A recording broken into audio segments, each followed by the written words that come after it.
Rebonjour donc et bienvenue à toutes et tous sur le plateau de FRED, le festival du film de recherche et de développement durable. J'ai à mes côtés Claudine de l'association Artisans du Monde. Bonjour Claudine. Bonjour. Donc vous êtes depuis un certain nombre d'années membre active et bénévole à Artisans du Monde. Oui. Est-ce que vous pouvez nous parler un petit peu justement d'Artisans du Monde, c'est une association qui est déjà ancienne et comment elle fonctionne finalement, quels sont ses objectifs principaux? Eh bien, oui, tout à fait. Eh bien, Artisans du Monde, c'est un réseau de magasins. On est à peu près 150 magasins sur toute la France. Et ces magasins sont gérés par des associations locales. Celui de Toulouse existe depuis 1984. Et moi, je suis une consommatrice, acheteuse de ce produit depuis très longtemps, mais à l'association depuis 4 ans. Alors, en plus de l'association locale, on est regroupé dans une fédération nationale qui s'occupe de l'organisation des magasins, et on a également une centrale d'achat qui s'appelle Solidarmonde, qui s'occupe de la logistique d'approvisionnement des produits et de distribution dans les magasins selon les commandes. Et on trouve tous les magasins d'artisans vendus dans les magasins, tous les produits, on les trouve justement en ligne sur le site de Solidarmonde. Alors, au niveau de l'association et de la fédération, on a 3 objectifs.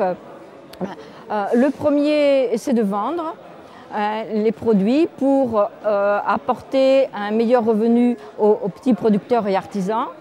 Il y a un deuxième objectif qui est le plaidoyer de certaines campagnes nationales pour informer le citoyen face à certains aspects de la consommation qui peut être contraire à une solidarité.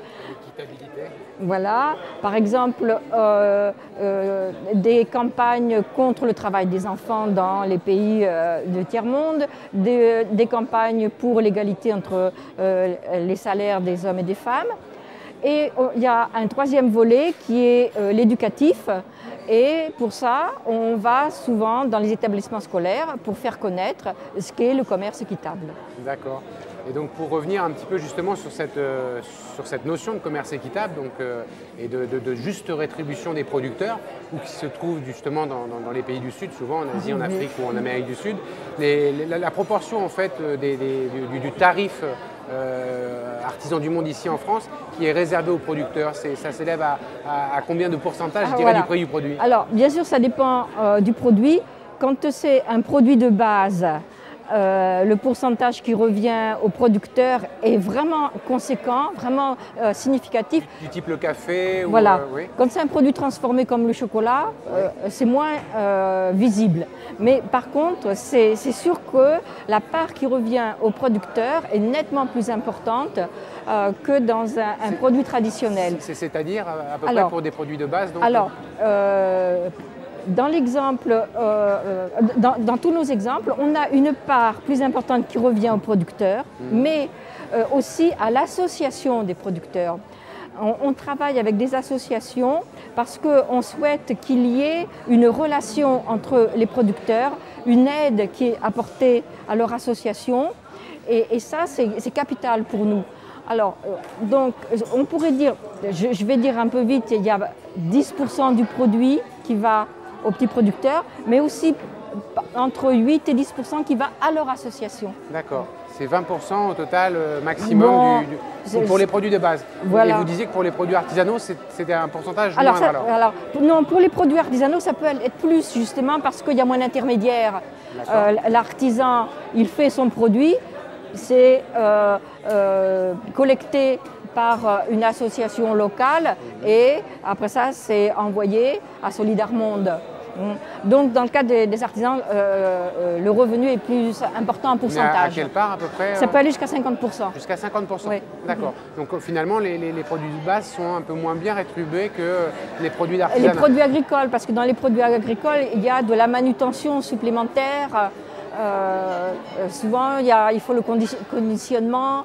Donc c'est pour ça qu'il y a une plus-value qu'il faut donner pour ces Et finalement, intermédiaires. l'intermédiaire associatif dont vous parliez, que ce soit pour les produits de base ou les produits artisanaux, c'est plus avec cette association locale que traite du coup la fédération, la centrale d'achat. Voilà. Et finalement, c'est l'association qui s'occupe de rétribuer les producteurs ou les artisans au niveau local. Voilà, c'est ça? voilà. Et c'est cet échange et cette visibilité que l'on souhaite avoir auprès des petits producteurs. La fédération s'en occupe parce qu'elle organise des visites.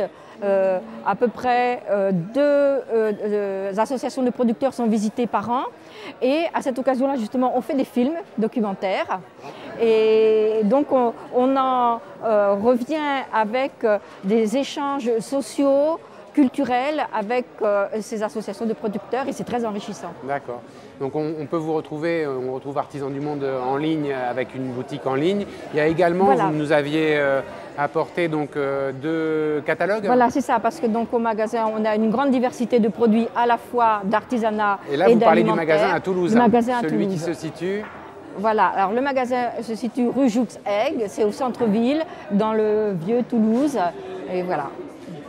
Et donc vous avez un deuxième catalogue qui est sur les produits d'épicerie. Oui, voilà, alimentaire. Oui, voilà. C'est mon collègue qui me trouble.